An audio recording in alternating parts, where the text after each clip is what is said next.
I'm Sherry Hancock-Tomic, and I'm the studio manager here at Two Rivers Printmaking Studio. I'm here today with artist Harry Bernard, who's been working here in the studio for the past few months, creating fantastic monoprints and monotypes. And we're going to talk to him a little bit about today about the iconography in his work and the experiments that he's been doing in the studio. Welcome, Harry. Yeah, it's before we get started, I would like to thank the Two Rivers for the nice what's the word the nice atmosphere of the people on the place itself that is afforded me here. It gives me a chance to really experiment and trying to get printmaking to look like my paintings, because I come from the painting background, and I'm trying to do printmaking that looks that echoes my work, and I get a lot of encouragement here from members, and help with trying to learn the printmaking trade, so to speak. Well, you've come a long way. You've started with an idea, and now you have an entire show, which is opening next Friday night, on the 13th.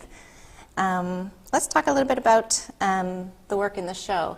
Mm-hmm. I can't help noticing that the focal point of a lot of the work resembles the human figure. How did these images evolve? Well, that goes back probably 10 maybe 15 years ago. I had a studio in Boston, and in South Boston, and going from South Station to the studio, I walked down a street called Melcher Street, and I was walking down the street going back to the studio, and there was a big giant paint spill. It was a little loading dock, and it looks like someone dropped a bucket of black paint and it rolled down the sidewalk. And I looked at it, and I thought, holy cow, that is one of the best contemporary figure drawings I've ever seen. It was something that I couldn't have thought of or created myself. Actually, if you take a look at this particular image, if you take the face off, that really is almost a photographic copy of what the paint spill. You can see the sidewalk coming down here, but there was no face on it. So the faces come later, so then I went and took a picture of it, and because I thought it was going to be there forever, being it was black paint on a sidewalk. But luckily, I did take a picture of it, and a couple of days later, it was steamed off the sidewalk. And I kept looking at it and saying, gee, this is a great figure. I'm going to put it into some of my paintings. And instead of trying to paint it in, I just made big, giant blow-ups of it on transparencies, and I just glued it onto the canvas and made paintings around it. And of course, I realized that there was no faces on it. So I started putting faces on these particular things. And then I started going out, looking around for other kind of spills that resembled a human figure. And lo and behold, there's tons of them. As I was using these figures, I did a painting that had one of these figures in it, and I made my own spill of an animal. And the painting sort of was not quite finished, and I didn't know, I tend to just don't start with an idea. I mean, I don't start with a complete vision of what a painting is going to be. I start the painting putting elements in, and then as it progresses, I add other things that I think is needed. So this painting was almost done, and I thought to myself, somehow I thought of a character from World War II, was a soldier, went around Europe painting Kilroy Was Here. So there was a little place in there, and I did a little Kilroy, which is kind of a nose hanging over a fence with hands. But I couldn't put Kilroy Was Here because that was, I don't know, it didn't seem to work for me. So I just put Was Here. And I thought that was really clever and a little inside joke. And then I started another painting, And I thought, well, I like that was here. And I put words was here into the painting. No Kilroy. Kilroy disappeared, but the was here stayed. And as I started doing this whole entire series with the still figures, I kept putting was here. And then as it progressed, it became, it sort of created, it sort of like dragged me through the paintings because I found new reasons why was here had a meaning to it. And so it could be a signature of me when when I'm gone. I'll say, oh, he was here. It says so in his paintings. So it was sort of like a little tongue-in-cheek thing to begin with, but the more it got used, the more reason I found that it had to be there because of other elements that started falling into becoming part of the paintings. So that's where the was here comes from. It's sort of like an umbrella for all the work I do right now. And it'll be there until something else comes along to replace it, I guess. Right. My mother passed away a while back, and I was down in Florida at the time because we knew that it wasn't going to be long before she was gone. Anyway, and my stepfather was not completely there in his head at the time, and he was trying to make her eat. Anyway, so she yelled at him at one point and just laid down, and that was the last thing she said. It was just like cursed him out, sort of. And so after she passed, I went home, and my sister stayed down there, and then my sister called me up a couple of weeks later and said, I was speaking with Dad, and Dad is just losing his mind. He says that a little girl is coming over to the house, and she has no arms, she has no feet, and she won't eat. And I said, Shelley, don't you know what that is? And she said, no. I said, well, that's Mom. That's his, Mom has come back in his brain, right. And she won't eat. And somehow she is a little girl with no hands and I guess maybe the fact that she was not being able to do anything for herself at the time. Anyway, that was that. I had a studio, as I mentioned, in South Boston, and a woman was moving to New York, an artist in the building, and she left a whole bunch of works on paper and said, anyone who wants them can take them. So I, as a collector of odd stuff, went ahead and I brought a bunch of the stuff into my studio. And one day, months after this phone call conversation, I looked down, leaning against the wall was one of the works on paper. And I looked at it, and I saw a head sideways, which I hadn't seen before. And if I did a little blacking out of a white box, I had a little girl with no hands and no feet. But the head was there. Right. And all I had to do was turn it upright. And I did a large painting of it. I mean, I took the actual work, put it on a canvas, and did a painting around it, and it was here. So now was here is like, well, my mother was here. And is that my mother? Yeah, maybe, maybe not. A lot of people would look at my work and say, is that you? I said, no, it's is that, and they called it a shadow figure. So I don't know, but it sort of starts to build up sort of a mythology in a way of what the work is all about.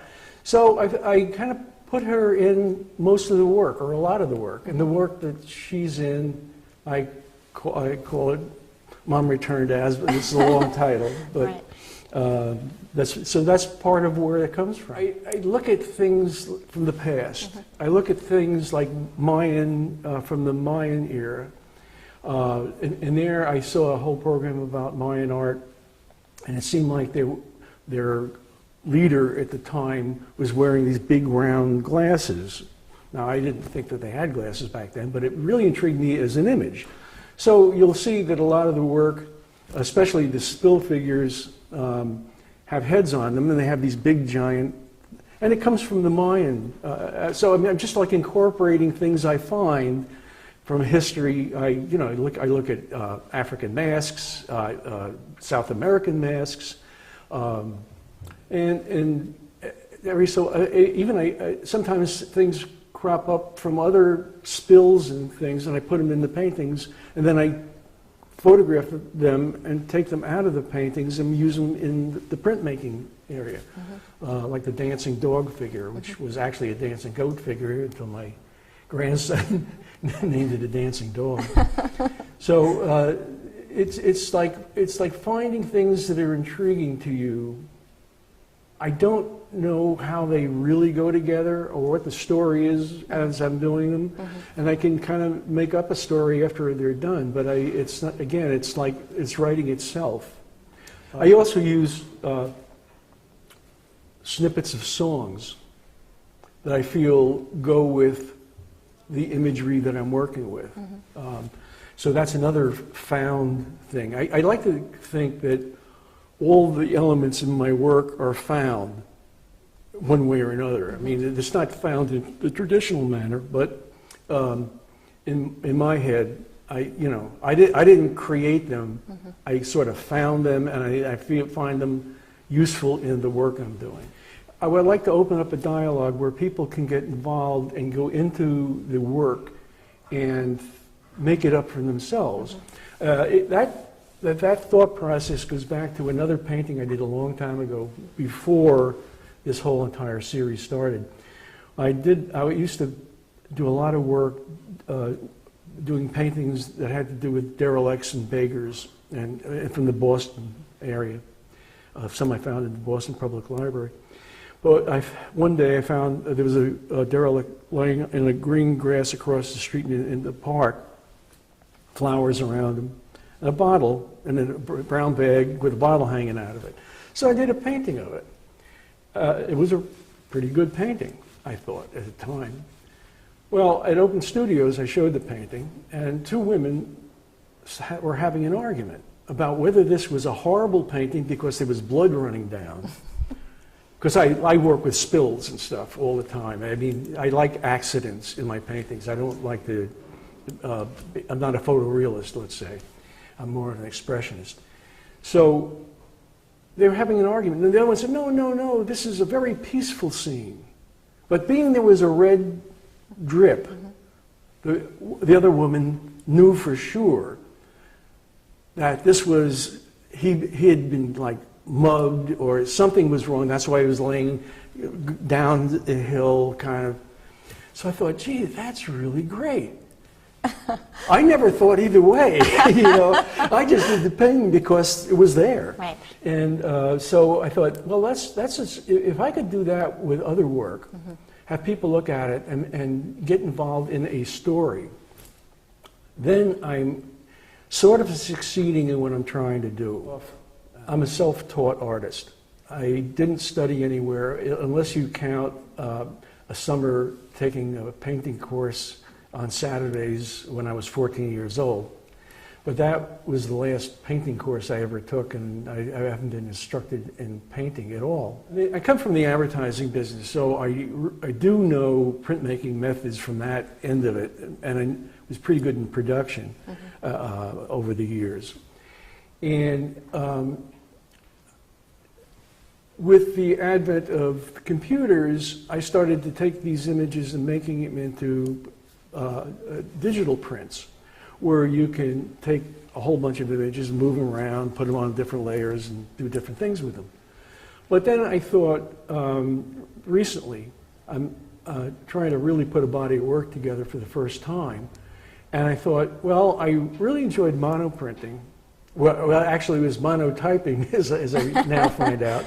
But and I would like to do it again. And that's I searched around and I found the studio here.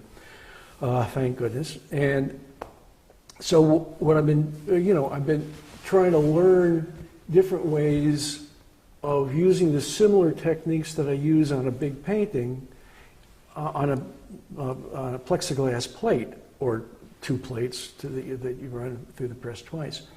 And I'm starting to, with your help and some of the people here, I'm starting to actually find my own, I don't want to call it a voice, because the voice is the actual idea. Right.